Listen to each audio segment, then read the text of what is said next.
Hey everyone, and welcome to a deep dive today into the Maurya Empire. We all know Ashoka, of course, but today we're going to go way beyond the typical stories. We're going to uncover what made the Mauryas an absolute global economic force, a true ancient powerhouse. I think what's often overlooked is how they really transformed ancient India into this center of trade Yeah. and cultural exchange, spanning continents. So imagine connections from Rome all the way to China passing through this one empire. Okay, now that's fascinating.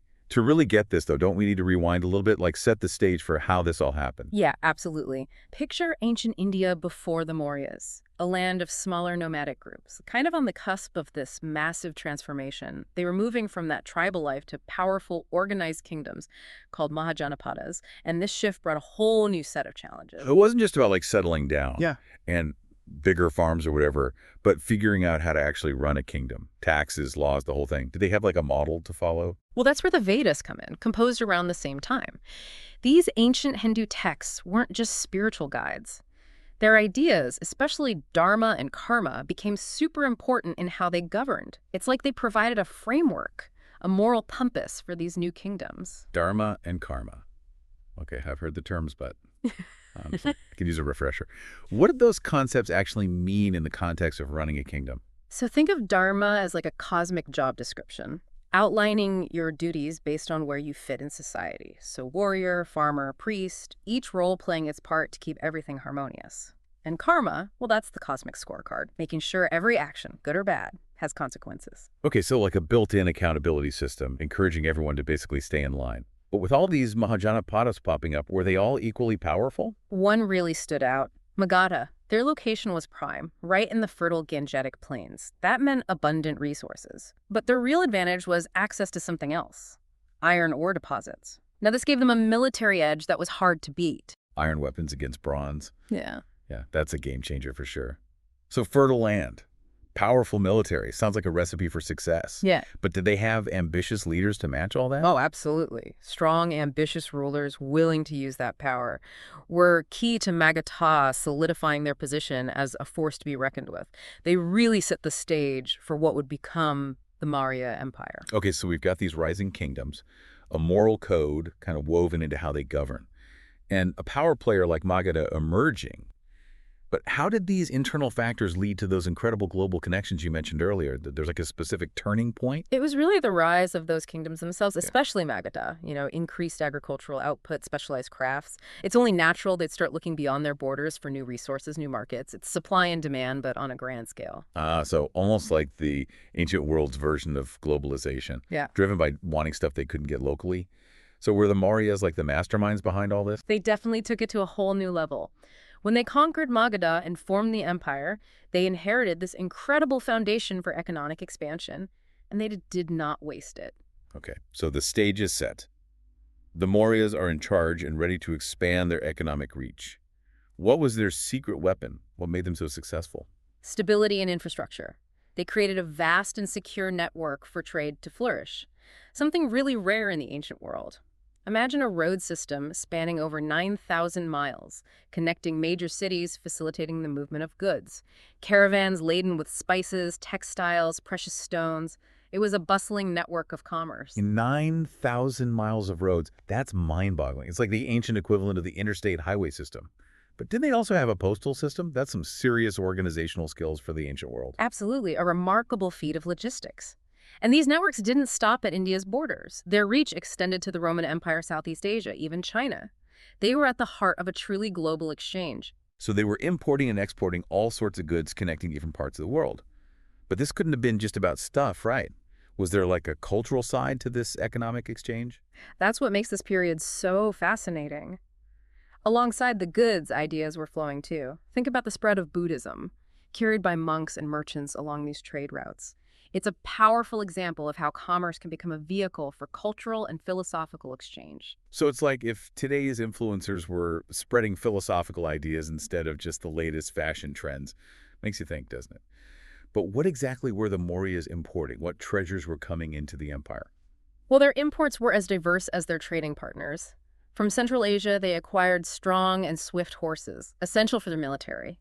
From China, luxurious silks, highly prized for their beauty and texture. and even from the distant Roman Empire, exquisite glassware, a testament to the far-reaching connections they had forged. It's incredible to think about all these goods flowing into the empire from such distant lands. But with this influx of foreign goods and ideas, did the Mauryas maintain a distinct cultural identity? Or did they become like a melting pot of different cultures? That's a question historians continue to grapple with. While they were open to foreign influences, they also had a strong sense of their own cultural identity rooted in their traditions and belief systems. So they were able to balance this openness to the outside world with a strong sense of their own heritage. But beyond just trade, were there any other ways the Mauryas connected with the wider world? Did they have formal diplomatic relationships? Absolutely. They maintained diplomatic ties with neighboring kingdoms and even sent envoys to distant lands. Emperor Ashoka, in particular, was known for his diplomatic efforts, sending missions to spread his message of peace and nonviolence. Right, Ashoka's conversion to Buddhism really seemed to change the game, both internally and externally. Did his philosophy of peace affect their economic policies as well? Did they prioritize ethical trade practices? That's a really interesting question. There's evidence that they did promote ethical conduct in trade, discouraging dishonest practices, emphasizing fairness in transactions. Remember that concept of dharma we discussed earlier? It wasn't just about personal conduct. It extended to all aspects of life, including economic activity. So a moral code that guided not just individual behavior, but also their approach to trade and commerce. It seems like a very holistic approach. But with all this trade, did the Mauryas try to control or regulate certain industries to maximize their profits? They did have royal monopolies on certain key industries like mining, forestry, and the production of essential commodities like salt and iron. This gave them control over strategic resources and ensured a steady stream of revenue. Makes sense. Control over those essential industries would give them a considerable economic advantage. But with all this emphasis on state control and monopolies, was there room for private enterprise? Could ordinary people participate in this economic boom? That's where things get really interesting. While the Mauryas did exert control over certain sectors, there's also ample evidence of thriving private trade and entrepreneurship. Their policies seem to have struck a balance fostering both state-controlled and private economic activity. So a mixed economy of sorts, combining state control with private enterprise. But with this blend of economic models, how do they ensure fairness and prevent exploitation? Do they have any consumer protection laws? Well, that's a very modern concept. And while they might not have had consumer protection laws in the formal sense, their emphasis on dharma and ethical conduct extended to economic transactions as well. They discouraged fraudulent practices, encouraged merchants to be honest and fair in their dealings. So dharma acted as a sort of ethical framework for commerce. It's fascinating to see how their belief system influenced not just their personal lives, Yeah. but also their economic policies. But with all this talk of economics and trade, it's easy to forget about the people behind it all. What was life like for the average person during this period of economic prosperity? That's a great point. While we can't know the specific details of every individual's life, we can glean insights from archaeological evidence and historical accounts. Okay, I'm all ears. Paint me a picture. What can you tell me about the social structure and daily life in the Maurya Empire? The caste system was certainly a major feature of society, shaping social roles and occupations. But it's important to remember that during this period, the system was likely more fluid than later interpretations.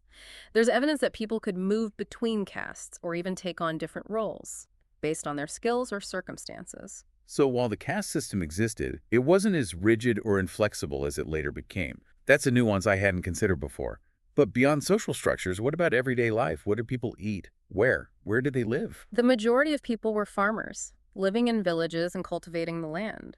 Their diet consisted mainly of grains, rice, wheat, barley, supplemented with lentils, vegetables, and fruits. Sounds pretty healthy. But did everyone have access to those kinds of foods? Or was there a big difference between the diets of the rich and poor? Naturally, there were disparities. The wealthy enjoyed a more varied diet with meat, dairy products, and imported delicacies. But overall, the Mauryan economy was prosperous, and most people had enough to eat, except, of course, during times of drought or famine. That makes sense. What about clothing? Was there a fashion scene in the Maurya Empire? I'm picturing togas and sandals. Not quite togas, but they did have a sense of style. Cotton was the primary fabric, and weavers produced a range of garments. Tunics, draped clothing, often adorned with beads or embroidery. Imagine vibrant colors and intricate details, a true celebration of craftsmanship. I love those details. It brings their daily life to life. Was there a difference in clothing between the social classes? Yeah, Did the wealthy flaunt their riches through fashion? absolutely. The wealthy could afford finer fabrics like silk and adorn their clothing with elaborate designs and jewelry. But even among ordinary people, there was a sense of style and self-expression through clothing. So despite economic differences, everyone had a chance to express themselves through their clothing. That's pretty cool. What about housing? Did people live in simple huts, or were there more elaborate dwellings? Most villagers lived in homes made of mud brick or wood. Simple structures with thatched roofs and courtyards for cooking and socializing. Practical and functional, designed to meet the needs of daily life. Sounds cozy. Yeah. Did they have any furniture or decorations inside their homes? Or was it all about practicality? Furniture was likely basic woven mats or wooden platforms for sleeping, and maybe some storage chests, but they might have decorated their homes with textiles, pottery, or even simple murals on the walls, adding a personal touch to their living spaces. It's amazing to imagine those little details, the personal touches that made a house a home. But with all the hard work, did people have time for leisure activities? What do they do for fun? They certainly did. Storytelling, music, and dance were popular forms of entertainment. Festivals were also major events, with religious processions, feasts, and games bringing people together. So it sounds like a lively and a vibrant culture. Were there any forms of public entertainment, like theaters or sporting events? There's evidence of early forms of theater, with performances based on mythology and epic tales. And accounts mention wrestling matches and chariot races as popular forms of entertainment, drawing large crowds eager for excitement. Wow, chariot races. I can almost hear the crowds roaring. It sounds like the Mauryan people had a rich cultural life, balancing hard work with leisure and entertainment. But what about their spiritual beliefs? We've talked about the Vedas, but were there other religions practiced in the empire? While Vedic traditions were widespread, the Mauryan Empire was notable for its religious diversity. Buddhism, in particular, flourished under the patronage of Emperor Ashoka. Right, Ashoka's famous for his conversion to Buddhism. But did this create any conflict with those who followed Vedic traditions? Was there tension between different religious groups? While there might have been debates and philosophical disagreements, the Mauryan rulers generally promoted tolerance and respect for different faiths.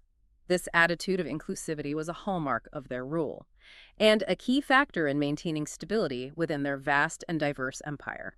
Tolerance and inclusivity. Those are values that resonate even today.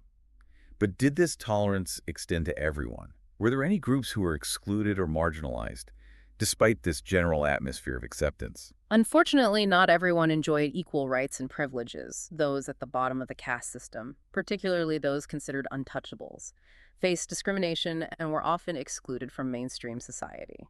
That's a stark reminder that even in a society that promoted tolerance, deep-seated inequalities could persist. So we've talked about social structure, daily life, religious diversity. But what about the government itself? How did the Mauryas manage such a vast and complex empire? What was their political system like? The Maurya Empire was a highly centralized monarchy. At the top was the emperor wielding absolute power. But their rule wasn't arbitrary. They were guided by a sophisticated administrative system and a set of principles rooted in dharma. So a powerful emperor, but not a tyrant. They had a system in place, a framework to guide their decisions. Tell me more about this administrative system. How did they actually manage such a vast territory? They had a well-organized bureaucracy, with officials responsible for different aspects of governance, tax collection, law enforcement, public works. The empire was divided into provinces, each headed by a governor appointed by the emperor. It sounds like a complex system with layers of authority and specialized roles. Did they have a written legal code, a set of laws to govern this vast empire? They did have a system of laws, though not necessarily codified in a single document. These laws drew from various sources: royal decrees, customary practices, and religious texts. So a blend of tradition and royal authority. Did everyone have equal access to justice under the system, or was it influenced by social status? Unfortunately, as in many ancient societies, justice wasn't always blind to social distinctions, wealth caste, and connections could influence legal outcomes. But the Mauryan rulers did strive to create a system that was relatively fair and just, promoting a sense of order and accountability. It seems like they were ahead of their time in many ways, with their focus on efficient governance, social welfare, and a relatively just legal system. But how did they maintain order and security within such a vast and diverse empire? Did they solely rely on military might? While they did have a large and well-trained army, they also relied on a network of spies and informants to keep tabs on potential threats and maintain stability. And here's where things get really interesting. They had a system of royal edicts inscribed on pillars and rocks throughout the empire. Wait, inscribed edicts? What were those all about? Were they like public announcements? Sharing news and decrees with the people? Exactly. These edicts were essentially public messages from the emperor outlining their policies, moral principles, and even advice on how to live a virtuous life. They were a powerful tool for disseminating information and promoting unity across the empire. So a way to communicate directly with the people, to share their vision and values. Were these edicts just for show? Or did they actually influence people's behavior? They definitely had an impact. The edicts emphasized ethical conduct, nonviolence, and respect for all living beings. They even outlined practical measures like building hospitals for people and animals, and providing shade trees along roads for travelers. It wasn't just about power and control. It was about creating a just and compassionate society. That's a pretty remarkable legacy. But maintaining such a vast empire with all these programs and initiatives must have been incredibly expensive. Yeah. How did they fund all of this? Their economic policies played a crucial role. The Mauryan Empire had a sophisticated system of taxation, with taxes levied on land trade and various professions. Okay, so diverse revenue streams. Did they also control certain industries or resources to generate income? Yes. They had royal monopolies on certain industries like mining and forestry, and they controlled the production of strategic goods like salt and iron. This gave them a significant advantage in terms of economic power. So a combination of taxation and control over key industries funded their ambitious projects. But did this focus on central control stifle private enterprise or limit economic opportunity for the average person? That's a complex question, and historians have different views on the impact of Mauryan economic policies. While there was a degree of state control, there was also evidence of thriving private trade and entrepreneurship. So it wasn't a completely state-dominated economy. No. The Mauryan rulers seemed to recognize the importance of private enterprise, and they created a favorable environment for merchants and artisans. Their efficient administration and stable political system encouraged economic growth and prosperity. It's fascinating to see how they balance central control with the need for economic freedom. But this brings me back to something we touched on earlier, the role of dharma in shaping their governance. How did this concept actually play out in their policies and administrative practices? Dharma wasn't just a philosophical concept for the Mauryas.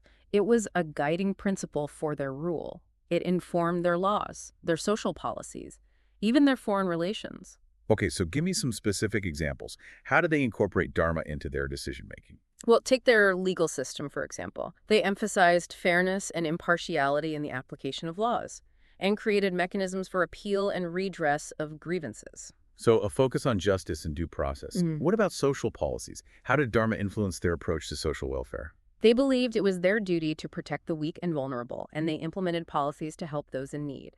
They built hospitals, provided food for the poor, and even created shelters for travelers and pilgrims. It sounds like they had a very modern concept of social responsibility. Did this approach extend to their foreign policy as well? Were they peaceful or expansionist? While the early Mauryan rulers engaged in military conquests to expand their empire, Ashoka's conversion to Buddhism brought a significant shift in their foreign policy. So how did Ashoka's embrace of Buddhism change their approach to international relations? Ashoka renounced violence and embraced a policy of peaceful coexistence and diplomacy.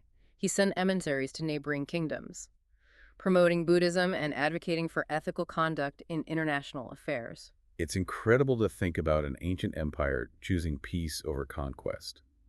But did they maintain a strong army even while pursuing a pacifist foreign policy? Yes, they maintained a significant military force. It wasn't that they were naive or unprepared for potential threats, but their focus shifted from aggressive expansion to defense and maintaining stability within their existing borders. That makes sense. It's like they were saying, we're not looking for a fight, but we're ready if someone tries to mess with us. Exactly. It was a pragmatic approach, combining strength with a commitment to peace, and this approach had a profound impact on their legacy. All right, so we've explored the inner workings of the Maurya Empire, its social structures, daily life, religious diversity, governance, and even their unique approach to foreign policy.